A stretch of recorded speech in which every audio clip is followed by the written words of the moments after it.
নমস্কার বন্ধুরা, সীমার পৃথিবীতে আপনাদের স্বাগত। গত সোমবার ছিল সরস্বতী পুজো। ভিডিওটা দেবো করে একটু দেরি হয়ে গেল দিতে। যেটা বলছিলাম, আমরা বাঙালিরা যারা ঘর থেকে দূরে থাকি তারাই জানে উৎসবের অনুষ্ঠানে ঘর থেকে দূরে থাকার কষ্ট কি হয়।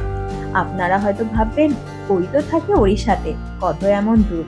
কিন্তু কি বলুন তো, পরিবারের সবাইয়ের থেকে এক রাজ্যের দূরত্ব লন্ডন আমেরিকার থেকে কিছু কম নয়।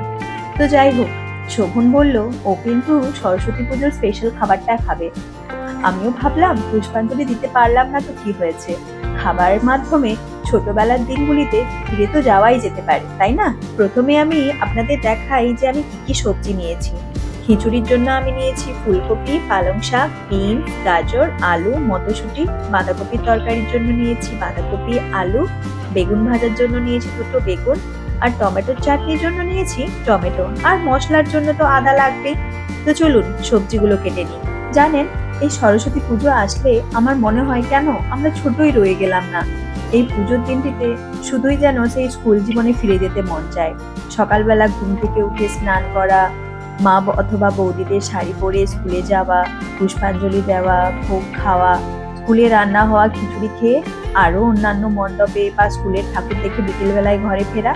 আমি জানি আপনারা অনেকেই আমার মতো আজকের দিনটা মিস করছেন, আর আমারই মতো এই দিনটা যাতে একটু ভালো কাটে তার জন্য নিশ্চয়ই বাড়িতে খিচুড়িও বানিয়েছেন।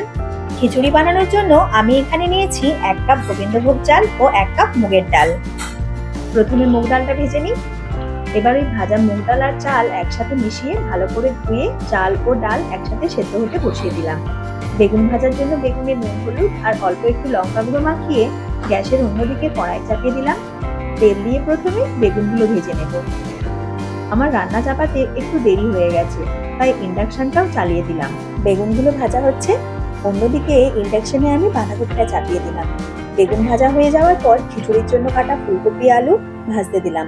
বেগুনে পোস্ত ছড়িয়ে ওটাকে সাইডে সরিয়ে রাখলাম। 3টা ওভেনই এখন ব্যস্ত। একটাতে বাঁধাকপি সেদ্ধ হচ্ছে, একটাতে চাল ডাল সেদ্ধ হচ্ছে, আর একটাতে ফুলকপি ও আলু ভাজা হচ্ছে। সেই সুযোগে আমি আদাটা বেটে নিলাম।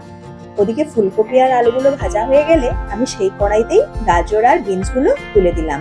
এরপর ভাজা আলুগুলো আমি ফুটন্ত চাল ডালের মধ্যে দিয়ে দিলাম। কড়াইশুঁটিগুলো গাজর বিনসের কড়াইতেই ভেজে নিলাম। এরপর আমি মশলা বানাবো। বাঁধাকপি ও খিচুড়ির জন্য আমি একসঙ্গেই মশলা বানিয়েছি। মশলার জন্য প্রথমে গরম তেলে শুকনো লঙ্কা, গোটা জিরে ফোড়নে দিয়ে কেটে রাখা টমেটো দিয়ে দিলাম। টমেটোটা একটু ভাজা হলে তাতে দিয়ে দিলাম কেটে রাখা আদা ও সঙ্গে হলুদ গুঁড়ো, জিরে গুঁড়ো, ধনে গুঁড়ো, পরিমাণ মতো নুন দিয়ে মশলাটা ভালো করে কষিয়ে নিলাম। এরপর পরিমাণ মতো মশলা আমি বাঁধাকপিতে দিয়ে বাকিটা খিচুড়িতে ঢেলে দিলাম। বিনস, গাজর ও কড়াইশুঁটি ভাজা আমি আগেই তো খিচুড়িতে ঢেলে দিয়েছি, সেটা আপনারা নিশ্চয়ই লক্ষ্য করেছেন। সবশেষে পালং শাকগুলো খিচুড়িতে দিয়ে খিচুড়িটা একসাথে ফুটতে দিলাম। এবার চাটনির পালা। চাটনির জন্য প্রথমে কড়াইতে তেল দিয়ে তাতে টমেটোগুলো দিয়ে দিলাম। ওইদিকে আবার মশলার সাথে বাঁধাকপিটাও ভালো করে মিক্স করে কড়াইশুঁটিগুলো দিয়ে দিলাম। এইদিকে চাটনির জন্য আমসত্ত্ব, খেজুর, কাজু, কিশমিশ নিয়ে নিয়েছি। মাঝে খিচুড়িটা একটু ঘেটে নিতে হবে, না হলে নিচে বসে যাওয়ার চান্স আছে। আমসত্ত্বগুলো ছোট ছোট করে কেটে নিয়ে টমেটোতে দিয়ে দিলাম, সঙ্গে খেজুরগুলোও দিয়ে দিলাম। এরপর একটু গরম জল দিয়ে চাটনিটাকে সেদ্ধ হতে দিলাম। এদিকে খিচুড়িটাও প্রায় হয়ে এসেছে, তাতে আমি স্বাদ মতো নুন ও চিনি দিয়ে দিলাম। শেষে অল্প ঘি দিয়ে চাপা দিয়ে দিলাম।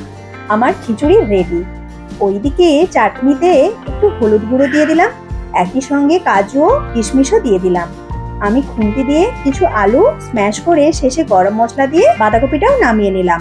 চাটনিটাও গাঢ় হয়ে গেছে। শেষে স্বাদ মতো নুন ও চিনি দিয়ে একটু নেড়ে নামিয়ে নিলাম। শেষে বেশ কয়েকটা পাঁপড়ও ভেজে নিলাম। আমাদের সরস্বতী পুজো স্পেশাল থালির রান্না শেষ করলাম।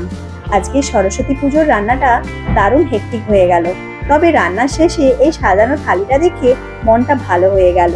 আপনারাও জানাবেন কেমন হয়েছে আজকে সরস্বতী পুজো স্পেশাল থালি। তাহলে দেখা হচ্ছে অন্য আরেকটি ব্লগে। আপনাদের যদি ব্লগটি ভালো লেগে থাকে তাহলে লাইক, শেয়ার, সাবস্ক্রাইব করতে ভুলবেন না। ততক্ষণের জন্য বাই।